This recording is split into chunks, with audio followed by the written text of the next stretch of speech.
ನಾಳೆಯಿಂದ ಗಬ್ಬೆದ್ದು ನಾರಲಿದ್ಯಾ ಗ್ರೇಟರ್ ಬೆಂಗಳೂರು ಅನ್ನುವಂತಹ ಶಂಕೆ ಈಗ ಸ್ಥಳೀಯರಲ್ಲಿ ವ್ಯಕ್ತವಾಗ್ತಾ ಇದೆ. ಹಾಗೆ ಬೆಂಗಳೂರಿನ ಜನರಿಗೆ ಕಾಡ್ತಾ ಇರುವಂತಹ ಪ್ರಶ್ನೆ ಇದು.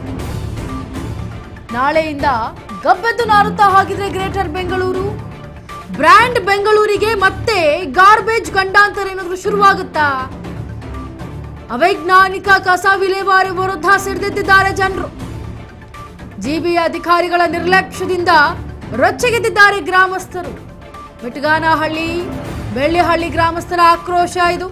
ಮಿಟ್ಗಾನಹಳ್ಳಿ ಮತ್ತೆ ಬೆಳ್ಳಿಹಳ್ಳಿ ಬಳಿ ನಿಂತಲ್ಲೇ ನಿಂತುಬಿಟ್ಟಿದೆ ಲಾರಿಗಳು. 250 ಲಾರಿಗಳು ನಿಂತು ಹೋಗಿವೆ. ದೃಶ್ಯಾವಳಿಗಳಲ್ಲಿ ಗಮನಿಸ್ತಾ ಇದ್ದೀರಿ. ಬೆಂಗಳೂರಿಗೆ ಇದು ಮತ್ತೊಂದು ಗಂಡಾಂತರ ಶುರು ಆಗ್ತಾ ಇರೋದು. ಯಾಕೆಂದ್ರೆ ದಿನನಿತ್ಯ ಕಸದ ಸುರಿಮಳೆ ಬೀಳ್ತಾನೆ ಇರುತ್ತೆ ಬೆಂಗಳೂರಿನಲ್ಲಿ.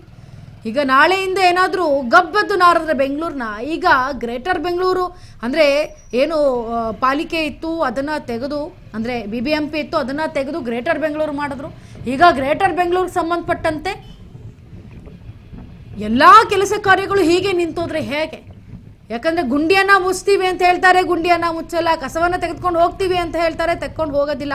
ಈಗ GBA ಅವರು ಮಾಡಿದಂತಹ ನಿರ್ಲಕ್ಷ್ಯಕ್ಕೆ ಅಲ್ಲಿನ ಗ್ರಾಮಸ್ಥರು ರೊಚ್ಚಿಗೆದ್ದು ಆಕ್ರೋಶವನ್ನು ಹೊರಹಾಕ್ತಾ 250 ಟ್ರಕ್ಗಳನ್ನು ಏನು ಕ್ಯಾಂಟರ್ಗಳು ನಿಂತಿದೆ ಇದನ್ನು ನಿಲ್ಲಿಸ್ಬಿಟ್ಟಿದ್ರೆ ಸಂಪೂರ್ಣವಾಗಿ ಹೋಗಾಗಿಲ್ಲ ಅಂತ ಅಷ್ಟು ಬೇಜವಾಬ್ದಾರಿತನ ನಿರ್ಲಕ್ಷ್ಯವನ್ನು ವಹಿಸ್ತಾ ಇದ್ದಾರೆ GBA ಅಧಿಕಾರಿಗಳು.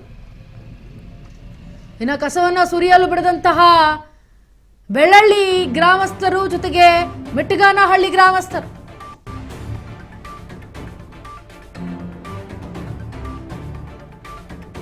ಲ್ಯಾಂಡ್ ಫಿಲ್ ಸೈಟ್ಗಳಲ್ಲಿ ಕಸ ಸುರಿಯಲು ವಿರೋಧವನ್ನು ವ್ಯಕ್ತ ಮಾಡ್ತಾ ಇದ್ದಾರೆ ಅಲ್ಲಿನ ಸ್ಥಳೀಯರು. ನಿನ್ನೆಯಿಂದಲೂ ನಿಂತಲ್ಲೇ ನಿಂತುಬಿಟ್ಟಿದೆ ಕಸದ ಲಾರಿಗಳು. ಗ್ರಾಮ ಅಭಿವೃದ್ಧಿ ಆಗಬೇಕು ಅಂತ ನಿಧಿಯನ್ನ ಬಿಡುಗಡೆ ಆಗಿದ್ದಕ್ಕೆ ಈಗ ಆಕ್ರೋಶ ಕೂಡ ಹೊರ ಹಾಕ್ತಾ ಇದ್ದಾರೆ. ಹೀಗಾಗಿ ಪ್ರತಿಭಟನೆಗೆ ಮುಂದಾಗಿದ್ದಾರೆ ಗ್ರಾಮಸ್ಥರು. ಸುಮಾರು 2 ವರ್ಷಗಳಿಂದ ಅಭಿವೃದ್ಧಿಗೆ ಹಣವನ್ನು ರಿಲೀಸ್ ಮಾಡ್ತೀನಿ ಅಂತ ಮಾಡ್ತಾನೇ ಇಲ್ಲ. ಹೀಗಾಗಿ ಕಸವನ್ನ ಡಂಪ್ ಮಾಡಲು ಬಿಡ್ತಾ ಇಲ್ಲ ಗ್ರಾಮಸ್ಥರು. ಯಾಕಂದ್ರೆ ಬಹುಮುಖ್ಯವಾಗಿ ಗ್ರಾಮಸ್ಥರಿಗೆ ಕುಂದುಕೊರತೆಗಳ ಬಗ್ಗೆ ನೋಡಬೇಕಾಗುತ್ತೆ. ಆದರೆ ಅದಕ್ಕೆ ಸಂಬಂಧಪಟ್ಟಂತೆ ಈಗ ಗ್ರಾಮ ಅಭಿವೃದ್ಧಿಯನ್ನ ನಿಧಿ ಸಂಬಂಧಪಟ್ಟಂತೆ ಬಿಡುಗಡೆ ಮಾಡ್ತೀವಿ ಅಂತ ಹೇಳಿ ಬಿಡುಗಡೆ ಮಾಡ್ತಾನೇ ಇಲ್ಲ. ಹಾಗಾಗಿ ಅಲ್ಲಿನ ಸ್ಥಳೀಯರು ಆಕ್ರೋಶವನ್ನು ಹೊರಹಾಕ್ತಾ ಇದ್ದಾರೆ. ಇನ್ನು ಪ್ರತಿಭಟನೆ ಕೂಡ ಮಾಡಲು ಮುಂದಾಗ್ತಾ ಇದ್ದಾರೆ ಅಲ್ಲಿನ ಗ್ರಾಮಸ್ಥರು. ಸುಮಾರು 2 ವರ್ಷಗಳಿಂದ ಅಭಿವೃದ್ಧಿಗೆ ಹಣವನ್ನು ರಿಲೀಸ್ ಮಾಡ್ತೀನಿ ಅಂತ ಹೇಳ್ಕೊಂಡೇ ಬಂದಿದ್ದಾರೆ ಅಧಿಕಾರಿಗಳು. ಆದರೆ ಯಾವುದೇ ಇಲ್ಲಿವರೆಗೂ ಹಣವನ್ನು ರಿಲೀಸ್ ಮಾಡಿಲ್ಲ. ಇನ್ನು 30 ಎಕರೆ ವಿಸ್ತೀರ್ಣ ಹೊಂದಿರುವಂತಹ ಬೆಳ್ಳಳ್ಳಿ ಲ್ಯಾಂಡ್ ಸ್ಪೇಸ್ ಏನಿದೆ ಅಲ್ಲಿ ಬೆಂಗಳೂರಿನ ಉತ್ತರ ಮತ್ತು ಪೂರ್ವ ಭಾಗದ ಕಸಗಳನ್ನ ಇಲ್ಲೇ ಡಂಪ್ ಮಾಡಬೇಕಾಗುತ್ತೆ. ಪ್ರತಿದಿನ ಸುಮಾರು 6,000 ಟನ್ ಕಸವನ್ನ ಉತ್ಪತ್ತಿ ಆಗ್ತಾ ಇದೆ ಅನ್ನೋದು ಈಗ ಬೆಳ್ಳಹಳ್ಳಿ ಮತ್ತೆ ಮಿಟ್ಗಾನಹಳ್ಳಿಯವರು ಆರೋಪ ಮಾಡ್ತಾ ಇರೋದು. ಹಾಗೆ ಕನ್ನೂರು ಕೂಡ ಅಷ್ಟೇ, ಚಿಕ್ಕನಗಮಂಗಲ ಏನಿದೆ ಅಲ್ಲೂ ಕೂಡ, ಹಾಗೆ ಕನ್ನಹಳ್ಳಿ ಮತ್ತು ದೊಡ್ಡ ಬಿದರಕಲ್ಲು ಅಲ್ಲೆಲ್ಲ ಸೇರಿ 6 ಕಡೆ ಇದೀಗ ಲ್ಯಾಂಡ್ ಫಿಲ್ ಸೈಟ್ ಏನಿದೆ ಅದಕ್ಕೆ ಸಂಬಂಧಪಟ್ಟಂತೆ ಬೆಳ್ಳಹಳ್ಳಿ ಬಳಿ ಲಾರಿಗಳು ಹೋಗದೆ ಕಸ ವಿಲೇವಾರಿಯನ್ನ ಮಾಡದೆ ಅವ್ಯವಸ್ಥೆ ಹೊಂದಿರೋ ಕಾರಣ ತಡೆಗಟ್ಟಿದ್ದಾರೆ. ಮುಖ್ಯವಾಗಿ ಡಂಪ್ ಮಾಡಬೇಕು. ಆ ಡಂಪ್ ಮಾಡುವಂಥ ಕಸವನ್ನ ಈಗ ತಡೆದು ನಿಲ್ಲಿಸಿದ್ದಾರೆ ಟ್ಯಾಂಕರ್ಗಳನ್ನು. ಯಾಕಂದರೆ ಈಗ ಅಲ್ಲಿನ ಗ್ರಾಮಸ್ಥರು ರೊಚ್ಚಿಗೆದ್ದು ಬಿಡ್ತಿರೋದು ಹಣವನ್ನು, ನಿಧಿ ಉಪಯೋಗ ಸಂಬಂಧಪಟ್ಟಂತೆ ಹಣವನ್ನು ನಾವು ಬಿಡ್ತೇವೆ ಅದನ್ನು ನಾವು ತೋರಿಸ್ತೇವೆ ಅಂತ ಹೇಳ್ತಾ ಹಣವನ್ನು ಕೂಡ ಬಿಟ್ಟಿಲ್ಲ. ಅಂದರೆ ಜನರಿಗೆ ಕಾಗೆ ಹಾರಿಸ್ತಾ ಇದ್ರು ಅಧಿಕಾರಿಗಳು. ಈಗ ಅದು ತಾಳ್ಮೆಯ ಕಟ್ಟೆ ಹೊಡೆದಿರೋದ್ರಿಂದ ಈಗ ಅಲ್ಲಿನ ಗ್ರಾಮಸ್ಥರು ರೊಚ್ಚಿಗೆದ್ದಿದ್ದಾರೆ. ಗಾಡಿಗಳು ಟ್ಯಾಕ್ಸ್ ಕಟ್ಟಿಲ್ಲ, ಅದನ್ನು ಸೀಜರು. ಯಾವ ಗಾಡಿಗಳು ಫಿಟ್ನೆಸ್ ಇಲ್ಲ, ವ್ಯಾಲಿಡ್ ಇಲ್ಲ, ಇನ್ವ್ಯಾಲಿಡ್ ಇದ್ದಾವೆ, ಈ ಎಲ್ಲ ಗಾಡಿಗಳಿಗೆ ಟ್ಯಾಕ್ಸ್ ಫೈನ್ ಹಾಕುವಂಥದ್ದಕ್ಕೆ ಇಬ್ಬರು RTO ಅವರು ಈಗಾಗಲೇ ಕರೆಸಿದ್ದೀವಿ.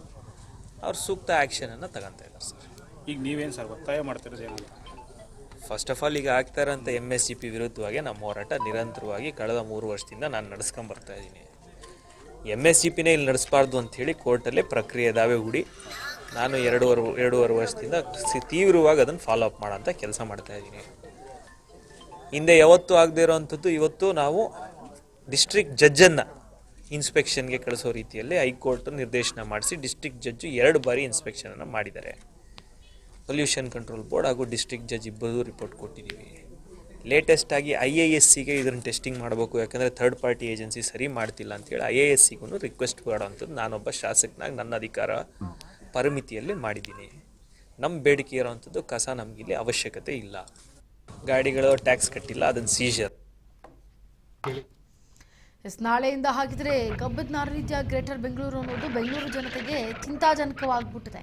ಯಾಕಂದರೆ ಈ ರೀತಿಯಾಗಿ 250 ಟ್ಯಾಂಕರ್ಗಳು ನಿಂತಿರೋದು, ಕಸವನ್ನು ವಿಲೇವಾರಿ ಮಾಡಿ ಡಂಪನ ಮಾಡಬೇಕಾಗಿರುವಂಥ ಲಾರಿಗಳು ಈಗ 250 ಲಾರಿಗಳು ಉದ್ದಕ್ಕೆ ನಿಂತಿದೆ.